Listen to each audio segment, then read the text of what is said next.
Saya sampaikan dulu tentang fikih wasiat harta. Satu amalan yang amat sangat ditekankan oleh baginda Rasulullah alaihi salatu wassalam, yaitu sedekah atau berinfak. Ini merupakan satu amalan yang dampaknya tidak hanya pada diri sendiri, tapi juga pada orang lain. Kalau orang sholat, orang puasa, kemudian umroh, haji, itu dampaknya pada dirinya. Tapi kalau bersedekah itu punya dampak terhadap orang lain. Tidak hanya dirinya tapi juga orang lain. Khairukum anfa'uhum linnas. Orang terbaik di antara kalian yang paling bermanfaat bagi manusia. Maka sampai Rasulullah mengatakan, selamatkanlah diri kalian dari neraka jahanam meskipun hanya bersedekah dengan setengah butir kurma. Bayangkan, Rasulullah memberikan pesan penting, selamatkanlah diri kalian dari api neraka meskipun hanya berinfak, bersedekah setengah butir kurma. Rasulullah pernah khutbah di sholat Aidain, 2 hari raya, Idul Fitri dan Idul Adha. Itu ketika Rasulullah SAW ingin memberikan wejangan kepada kaum muslimat secara khusus, beliau mendatangi kaum wanita yang ada di belakang, di barisan belakang, dan kemudian menyampaikan nasihat kepada mereka secara khusus. Wahai para wanita, ya ayyuhan nisa, ittala'tu ilan nar fara'aitu aktsara min ahliha an-nisa. Aku itu melihat neraka jahanam, diperlihatkan oleh Allah, dan aku melihat banyak di antara mereka itu adalah an-nisa, kaum wanita. Ya, maka bersedekahlah kalian, kata Rasulullah. Maka akhirnya perempuan-perempuan muslimat pada saat itu, sahabiah itu kemudian melepaskan gelangnya, kalungnya, cincinnya, uangnya itu dikumpulkan semua, diberikan kepada Bilal waktu itu yang mengumpulkan, dan kemudian disedekahkan untuk masuk ke Baitul Mal. Ya. Kalau di sini perlu dicoba teman-teman. Siap ibu-ibu. Baskomnya ada. Atau yang merasa mangkat gitu ya. Dan maka jami'ah dunia Allah, ini tentang sedekah. Maka sampai dalam Al-Quran, Imam Ibn Abbas sampai menjelaskan, saking pentingnya sedekah ini, baik yang wajib maupun yang mustahab, itu orang yang telah meninggal itu menyesal kenapa dulu ketika itu belum banyak bersedekah, sehingga dia memohon kepada Allah, Rabbi laula akhartani ila ajalin qarib fa asaddaqa wa aku minas sholihin. Ya Allah, andaikan Engkau tangguhkan umurku sebentar saja, enggak usah banyak. Untuk ngapain? Rabi meleh boten. Untuk bangun rumah tidak, tapi untuk apa? Melakukan 2 perkara. Fa asaddaq wa aku minas sholihin. Fa asaddaq, saya akan bersedekah, wa aku minas sholihin, dan saya akan menjadi orang soleh. Yang dimaksud wa aku minas sholihin, kata Imam Ibnu Abbas, yaitu saya akan menunaikan ibadah haji. Makanya orang yang suka nunda-nunda ibadah haji, sawai telu, Arab haji, furoda atau haji plus, pokoknya 300 yuto maneman, fawah, so diwari kok tidak ditolak, kadang-kadang berat. Padahal haji itu tidak ada balasan kecuali surga. Itu akan jadi penyesalan bagi dia. Punya kemampuan harta, punya kemampuan fisik, aman dalam perjalanan, 3 berkumpul dalam diri seseorang, wajib dia untuk menunaikan ibadah haji. Ya. Maka jika dia meninggal sampai dia belum berhaji, padahal punya kemampuan tapi tidak berangkat atau niat tidak berangkat, ini termasuk dosa besar. Maka jami'ah dunia Allah, ini penyesalan. Salah satunya adalah sedekah yang sangat diinginkan. Maka kadang manusia atau hamba Allah itu berat melepaskan harta, apalagi mensedekahkan atau menginfakkan rumah. Ustaz, saya wakafkan 1 rumah, atau Ustaz, saya wakafkan 1 villa, misalnya. Ustaz, saya wakafkan 5 toko saya, misalkan. Dia punya 200 toko, diwakafkan 5, misalkan, di pinggir jalan besar Slamet Riyadi, misalkan gitu ya, untuk Masjid Nur Mira. Jadi Nur Mira bisa punya penghasilan tetap dari 5 toko, Pak. Jadi burung-burung gaya acara rasa bingung-bingung oleh donatur Pak. Ya. artinya dapat penghasilan tetap, itu bagus. Makanya yang sekarang saya sangat tekankan itu adalah bagaimana mengajak umat untuk wakaf produktif, Pak. Ya, sehingga sekolah-sekolah, pondok-pondok pesantren, kampus-kampus, kemudian masjid-masjid itu punya wakaf-wakaf produktif. Jangan kemudian orang wakaf itu senengane mesti kudu gawe pondok, Pak. Ya. Ustadz, saya punya tanah di mana? Daerah Sambi, Ustadz. Oh iya, berapa meter? 3.000. Terus kita mau wakafkan untuk pondok, Ustadz. Oh, kok jauh dari kami. Tapi tidak apa-apa, sepokok pondok ya sudah, kita lihat dulu. Kita lihat, ternyata masuk jalannya aja setapak. Setapak itu maksudnya susah untuk akses. Terus ini tanah 3.000 meter diapakan tuh? Ini kalau bisa bikin pondok, Ustaz. Wah, berat sini. Bikin jalannya aja biayanya mahal, ya. Belum bangunnya dan sebagainya. Apalagi pondok itu operasionalnya juga besar kalau nggak punya. Apalagi kalau pondok gratisan, Pak. Ya, itu sing umat pengurus ya, Pak. Ya. Maka harus cari donatur dan sebagainya. Maka saya sarankan, gimana kalau ini jadi wakaf produktif, ya.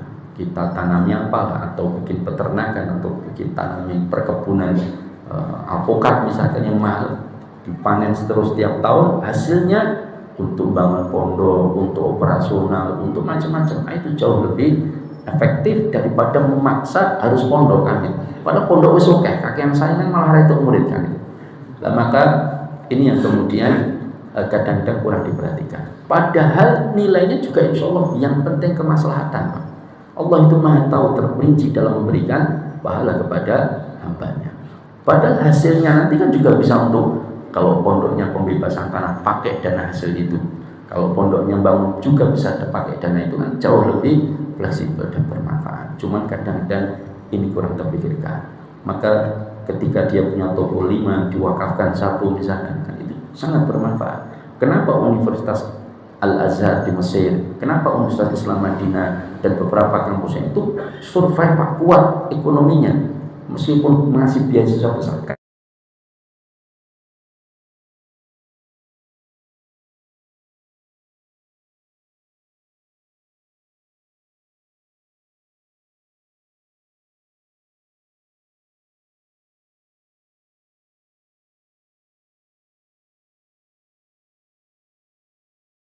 Gratis dapat macam-macam. Dari mana?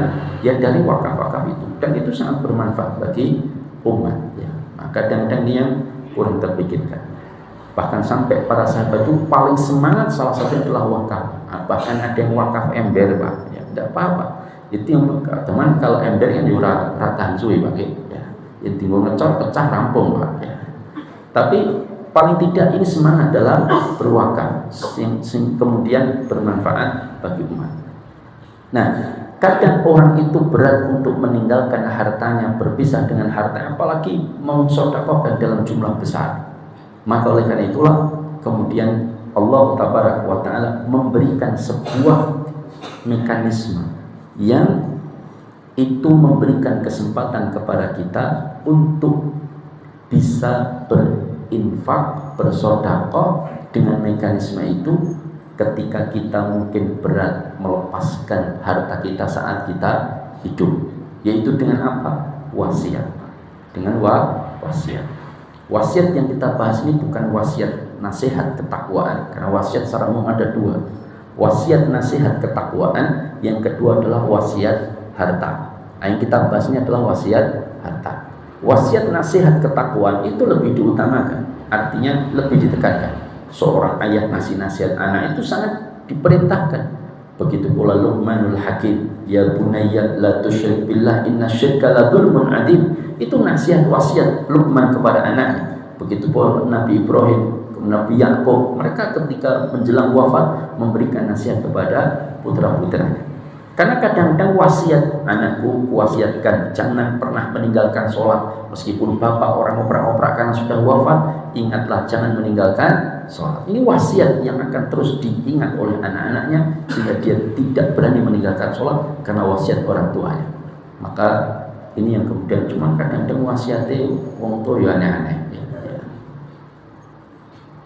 So, aku mati, ya misalkan.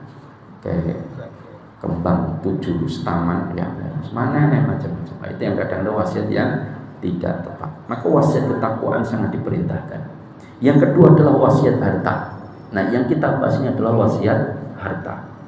Nah, wasiat harta ini secara hukum ada yang bersifat wajib. Orang itu berwasiat hartanya, ada yang bersifat mustahab atau sunnah, ada yang bersifat makruh dia berwasiat harta, dan ada yang bersifat haram dengan wasiat tersebut. Ini dirinci oleh para ulama sebagaimana hukum-hukum tertentu. Misalkan hukum nikah. Hukum nikah itu apa? Secara umum nikah itu sunnah. Sunnah dalam pengertian bukan hukum, maksudnya pengertian sunnah adalah merupakan perintah Rasulullah SAW. Apa yang dilakukan Rasulullah, diperintahkan, dicontohkan, itulah sunnah. Tapi secara hukumnya nikah ada yang mengatakan wajib bagi laki-laki, sunnah bagi perempuan ya. Tetapi ada yang berpendapat tergantung keadaan.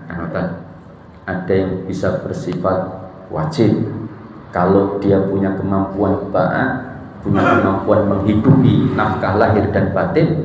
Terus dia sendiri kalau lihat perempuan wis adem panas, rakuat nahan, kemudian dia sendiri imannya lemah, kalau tergoda bisa mampir belakang RRI misalkan ya. Maka orang seperti ini wajib dia untuk menikah karena dia punya kemampuan ba'ah. Dia mudah terjerumus dalam maksiat dengan perempuan, maka wajib dia untuk segera menikah. Khawatir dia akan berzina. Tapi kalau dia itu orangnya soleh, lihat perempuan langsung tundukkan pandangan pakai ghadul basar, kemudian puasa terus ya. Dia punya kemampuan ba'ah, duitnya ada untuk menikah, bisa menghidupi, maka orang ini dianjurkan untuk segera menikah, tapi tidak sampai wajib bagi dia untuk segera menikah. Yang ketika makruh kemudian haram, sama seperti dalam hukum wasiat harta. Nah, kapan wasiat harta itu hukumnya wajib? Kata para ulama, ada keadaan seseorang itu wajib untuk membuat wasiat harta. Pertama, kata para ulama, yaitu kepada orang yang punya utang. Punya utang. Ada yang punya utang di sini, Pak? Ada, Pak? Ada. Saya juga punya. Ada yang punya utang banyak di antara kaum muslimin. Kalau seseorang itu punya utang, kata para ulama, yang tidak tercatat, Pak, dan tidak ada saksi dalam berutang piutang, tidak pula ada barang jaminan, maka orang ini hukumnya wajib untuk membuat wasiat harta, agar jika nanti dia meninggal itu tolong lunasi dengan hartaku utang-utang saya ya. Makanya bahaya utang, Pak.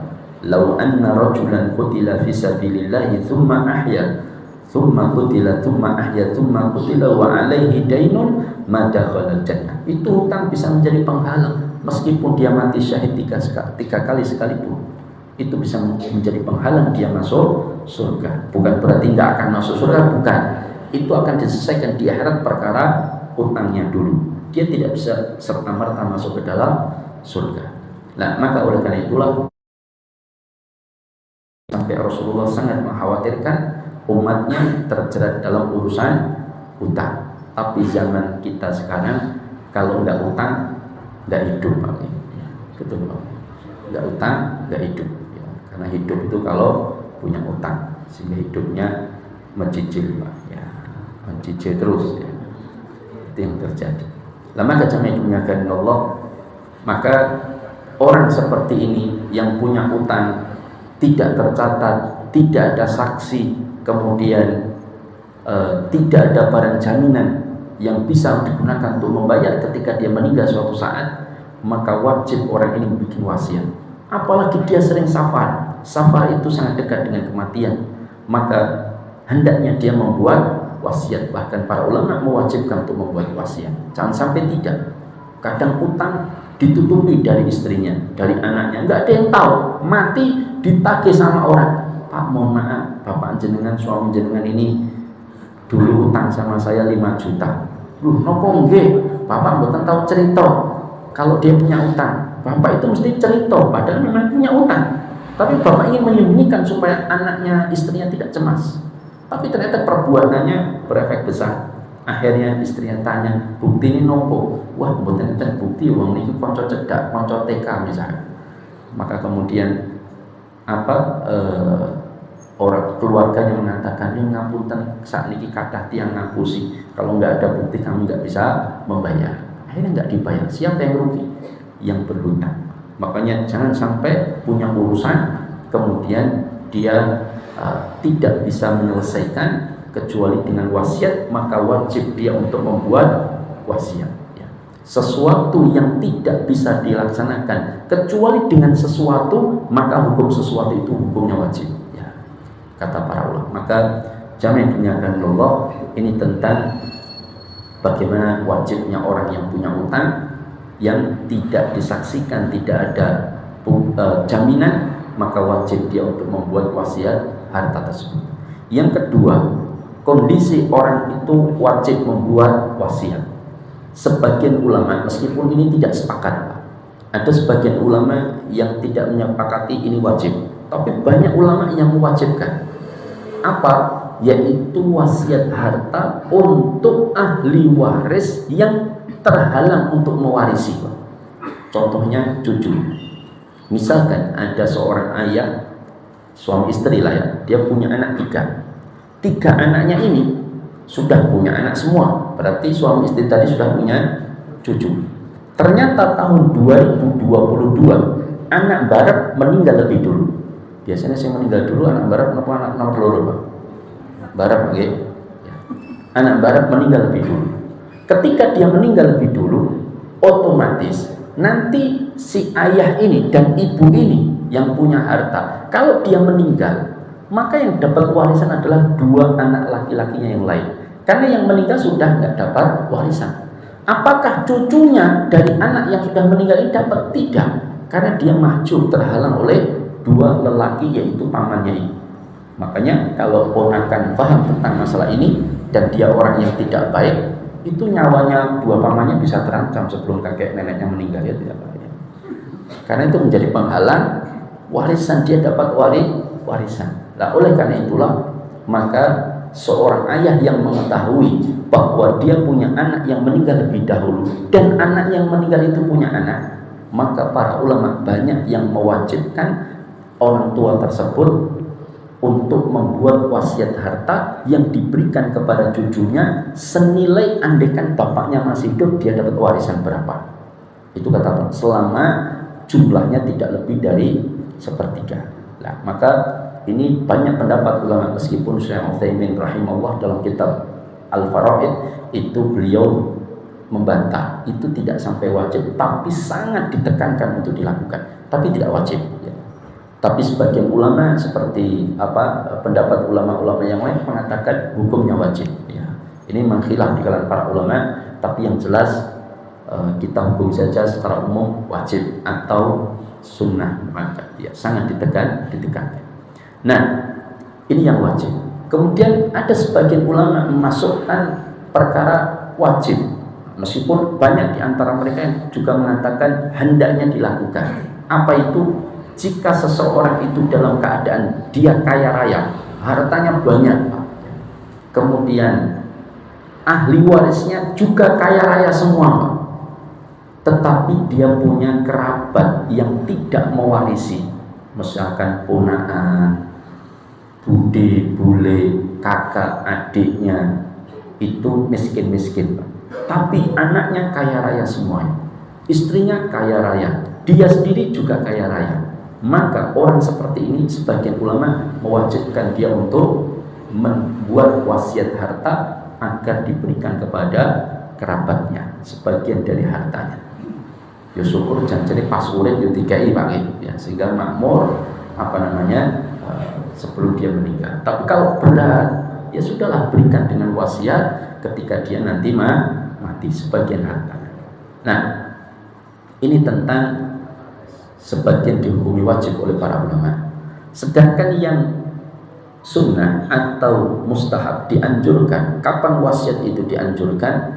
Kata para ulama, yaitu ketika seseorang itu kaya raya, hartanya banyak, ahli warisnya juga kaya raya, terus kerabatnya juga kaya raya, Pak. Kan ada keluarga balungan gajah, Pak.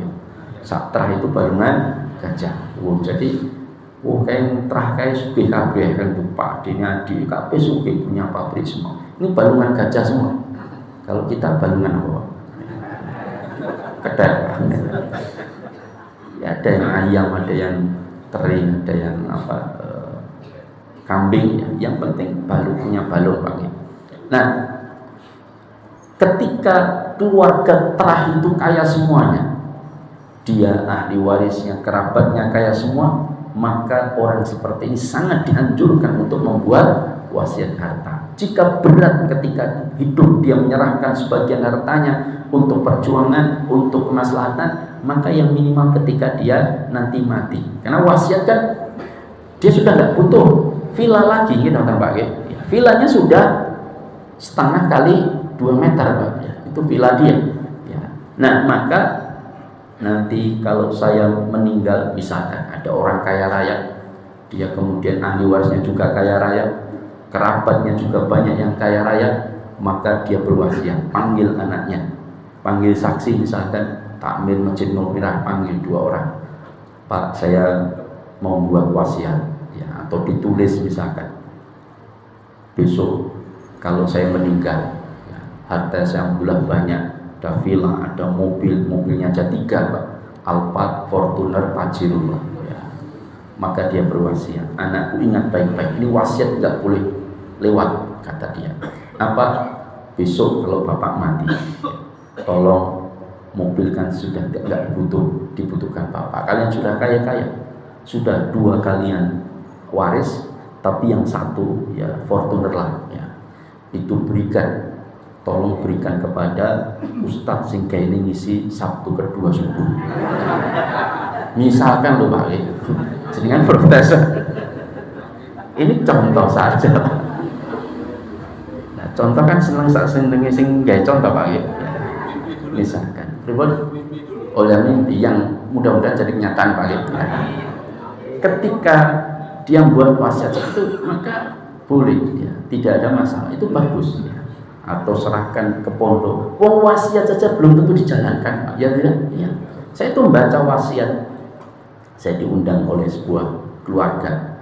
Ustadz, ini ada wasiat. Ya.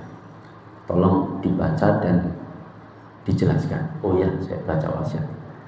Salah satu ada 2 wasiat yang ditulis oleh nenek-nenek. Dia seorang nenek-nenek, dia sampaikan, hartaku dibagi rata laki-laki dan perempuan. Maka saya sampaikan, wasiat ini melanggar syariat, nggak boleh dijalankan. Kalau dijalankan, menyusahkan itu jenengan di akhirat. Oh ya Pak Ustadz, yang undang waktu itu 1 orang dari beberapa anak. Kemudian yang satunya, pas aku berwasiat, hartaku 1/3 disedekahkan untuk lembaga pendidikan atau masjid. Ternyata saya sampaikan ini wajib dijalankan, ya. Terus rapat-rapat, akhirnya sebagian besar anak-anaknya mengatakan, untuk wasiat yang kedua kami belum bisa menjalankan, ya, karena terlalu banyak, Pak. Seperti kan ya lumayan Pak, ya. Nah saya tanya, lah terlalu banyak kenapa kok? Kan itu hartanya ibu, ya. Kok nggak dijalankan? Ya nanti masalah itu masing-masing saja. Setelah warisan kita dapatkan, baru nanti kita akan sedekah atas nama ibu, terserah nanti masing-masing berapa. Saya tanya, lah memang hartanya ibu berapa toh ditinggalkan? Ya, saya dapat informasi dari salah satu kerabatnya, itu banyak Ustadz, kemarin ketika dihitung barang-barang itu kurang lebih 98 miliar ribu Pak, ya. Kan kadang-kadang ya Allah sayang itu, kenapa ketika hidup dia tidak sedekahkan itu sebagian hartanya, ya tidak. Oke, ketika mati karena cik maniman kan ada Pak, ya, cik maniman. Tapi apakah akan dijalankan anak-anaknya? Kan belum tentu Pak, ya. Kan nangis Pak. Bayangkan 98 hampir 100 M Pak. Itu katakanlah ambil 30 miliar sepertiganya, itu 30 miliar tinggal rampung masjid Nur Milah rampung Pak. Insya Allah rampung Pak. Tingkat wolu Pak. Ya, pakai lift sekalian, bapak-bapak tidak kecapean. Ya. Lah maka ini sangat besar manfaatnya. Bisa bangun berapa masjid itu bisa dibangun, pesantren bisa dibantu. Kan ya begitulah. Kadang manusia itu berpisah dari hartanya. Baru mau berpisah kalau meninggal. Ya itu masih baik. Punya wasiat harta. Ini kadang-kadang nggak dijalankan orang yang diamanati. Itu yang berat. Ya. Maka oleh karena itulah wasiat seperti ini wajib dijalankan karena tidak lebih dari sepertiga. Ada wasiat yang sunnah. Ini tadi sebutkan wasiat yang sunnah. Kemudian yang ketiga, wasiat yang bersifat makruh. Makruh itu tidak disukai, tidak haram, tapi tidak disukai.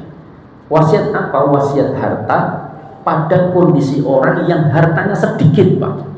Bodoh sidik, ahli warisnya miskin-miskin Pak. Ya. Dan dia sangat membutuhkan harta darinya. Kemudian kerabatnya juga miskin-miskin. Nah ini makruh dia membuat wasiat harta. Wong untuk anaknya wajah kurang Pak. Masa diberikan dengan wasiat harta untuk orang lain? Bukan berarti nggak boleh bersedekah, boleh. Ya. Tapi kan beda ketika dia hibah atau sedekah ketika hidup bisa mengatur. Tapi kalau ketika dia meninggal, hendaknya tidak disukai dia membuat wasiat harta pada kondisi demikian. Ada itu orang datang kepada saya, Ustaz, bisa ketemu enggak? Kenapa? Penting Ustaz, saya mau pengen ketemu. Ya sudah, karena saya kasih waktu jam 10 malam. Ketika kami ketemu, kemudian dia sampaikan, Ustaz, saya ini kan sudah tua, hampir 60 tahun, maka saya ingin berwasiat, tolong antum jalankan, antum terima bahwa setengah rumah yang saya punya di desa itu saya wakafkan untuk dibikin pondok tahfidz. Silahkan nanti antum kelola. Buat sebentar Mas, ya. Saya tanya, karena saya tahu beliau ini pengacara, pengangguran, banyak acara. Setelah kemarin ini pengangguran Pak, nggak ada duitnya. Sedangkan istrinya kerjanya cuma kerja di sebuah pekerjaan yang hasilnya nggak seberapa. Anaknya miskin-miskin, artinya sangat membutuhkan. Kemudian ketika orang tersebut kemudian, apalagi saya tahu dia banyak utang Pak, ya. Banyak utang, mau mewakafkan, nah bayar dulu utang. Maka saya sampaikan saya nggak mau terima. Ya, lu kenapa? Itu utangmu dibayar dulu, itu istrimu dipenuhi dulu nafkahnya. Jangan kemudian mendahulukan sesuatu yang ada kewajiban yang ditinggalkan. Ya, maka tolong diperhatikan. Nah seperti ini makruh. Kemudian yang keempat, haram dalam berwasiat, yaitu ketika wasiat itu melanggar syariat, seperti lebih dari sepertiga, itu nggak boleh. Seorang membuat wasiat setengah hartaku saya sumbangkan, nggak boleh. Kalau saya meninggal nggak boleh. Maksimal adalah sepertiga. Dalam hadis Sa'ad bin Abi Waqqas itu ketika beliau berwasiat di hadapan Rasulullah, ya Rasulullah, kalau saya meninggal saya akan punya satu anak perempuan. Kalau saya meninggal maka saya sedekahkan seluruh harta saya Rasulullah. Maka Rasulullah mengatakan tidak boleh wasiat. Kalau begitu setengah tidak boleh. Kalau begitu sepertiga, ya sepertiga boleh. Tapi ketahuilah wahai Sa'ad, sepertiga masih terlalu banyak, kata Rasulullah. Artinya dianjurkan seperempat atau seperlima. Ya, meskipun sepertiga boleh. Nah, ini tentang wasiat yang bersifat haram jika dia lebih sepertiga, atau wasiat harta untuk ahli waris yang mewarisi, itu juga tidak boleh. Kenapa? Karena orang kalau meninggal itu hartanya diwaris dibagi dengan ilmu faraid, bukan dengan wasiat. Maka bolehnya adalah kepada selain ahli waris, atau wajib, bahkan sebagian ulama berpendapat ahli waris yang terhalang untuk mewarisi, itu boleh. Bahkan disebutkan wajib tadi saya contohkan. Tapi kalau ahli waris yang mewarisi nggak boleh. Bolehnya adalah hibah, bukan wasiat. Misalkan, nyong ini rumah buat kamu, boleh.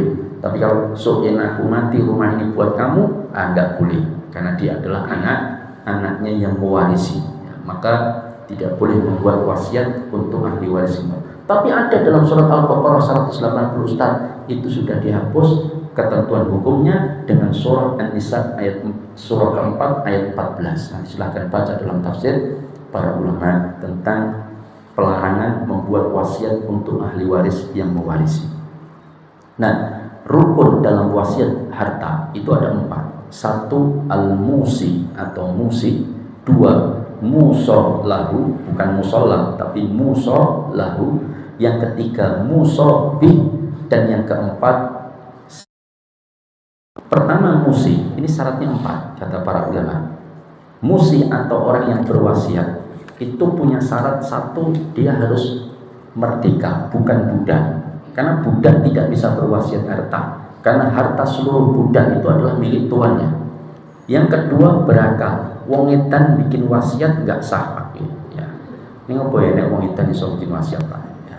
Maka orang gila atau orang yang sedang mampu hilang akalnya, maka wasiat yang dibuat pada saat itu tidak sah. Yang ketiga dia balik menurut mazhab Syafi'i, tapi menurut mazhab yang lain mumayyiz, ya, sudah mampu memahami tentang wasiat dan bagaimana konsekuensi hukumnya.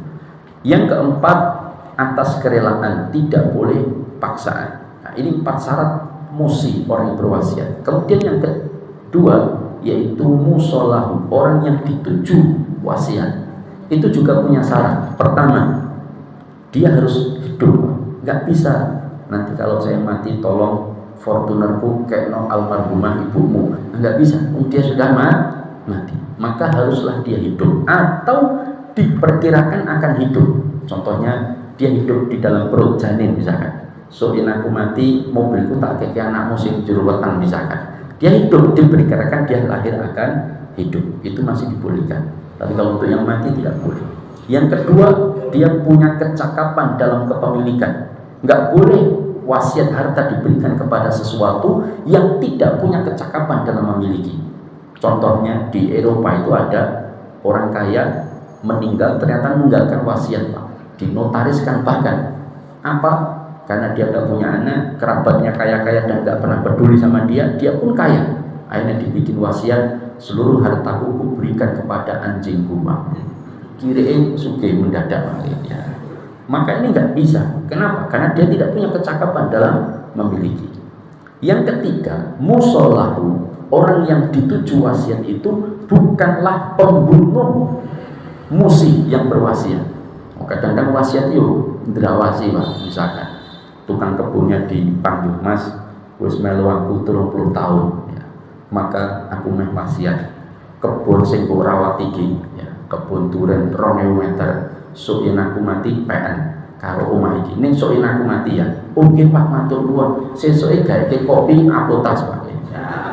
Mati Pak Gen dan segera tertunaikan. Ini pembunuh, maka dia tidak jadi mendapatkan wasiat harta tersebut. Ya.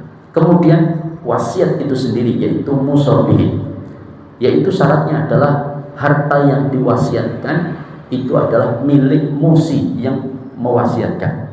Nggak mungkin soin aku mati tulung Fortunere ketua takmir Masjid Nur Mirah kekek no pondok pesantren. Loh, ini punya siapa diwasiatkan untuk berikan? Nggak boleh. Kalau itu mungkin nggak mungkin, tapi yang paling banyak yang paling banyak itu ada orang berwasiat harta tapi pakai harta pasangan hidupnya Pak. Misalkan dipanggil anak-anaknya sama istrinya, soin aku mati omah iki arep tak wakafke ning pondok pesantren separuh ya, ini kemudian samping pondok pesantren. Batine istrinya berarti omah sapa kan omah pakku kan. Nah, ini enggak benar. Ini milik istrinya nggak bisa diwasiatkan harta untuk orang lain. Betul Pak, ada orang seperti itu, banyak kasusnya.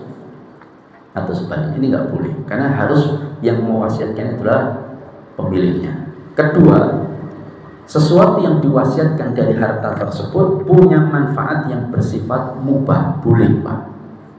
Kalau wasiat masjid tolong diingat-ingat, soalnya aku mati cipukno 5 ekor babi buat pondok pesantren. Ini nggak bisa. Kenapa? Manfaatnya haram. Babi itu manfaatnya ada atau tidak? Ada atau tidak? Ada Pak. Cuman manfaatnya haram. Misalkan jenengan kalau tahu satu merek sepatu Pak, itu terkenal Pak, mahal harganya. Itu kulitnya terbuat dari kulit babi Pak. Ya. Manfaatnya bisa dibuat sepatu, tapi haram. Karena kulit babi dan kulit anjing itu tidak bisa suci meskipun disamak 100 kali, itu nggak bisa. Tapi kalau kulit bangkai yang najis, dari sapi yang mati tanpa disembelih, itu kulitnya diambil disamak dengan kalau zaman dulu pakai kulit buah delima ditumbuk, kemudian dioles-oleskan, dijemur, kering, meradani, dibersihkan, cuci, suci Pak. Boleh dipakai untuk tempat minum, untuk taplak, untuk karpet boleh, untuk baju boleh. Tapi yang dicecek nggak boleh Pak. Ya. Sebab dari kulit bangkai. Tapi kalau kulit sapi yang disembelih nggak apa-apa, nggak usah disamak pun sudah suci Pak. Ya. Tapi kalau kulit babi meskipun disembelih pakai bismillah menghadap kiblat, direbahkan sebelah kiri, tetap tidak halal dan jasadnya tetap najis meskipun disamak. Nah, maka manfaat babi ada tapi haram, sehingga tidak boleh dijadikan wasiat harta. Nah, ini kemudian terakhir adalah siwak. Ini adalah perkara-perkara tentang wasiat. Ada pertanyaan? Assalamualaikum warahmatullahi wabarakatuh.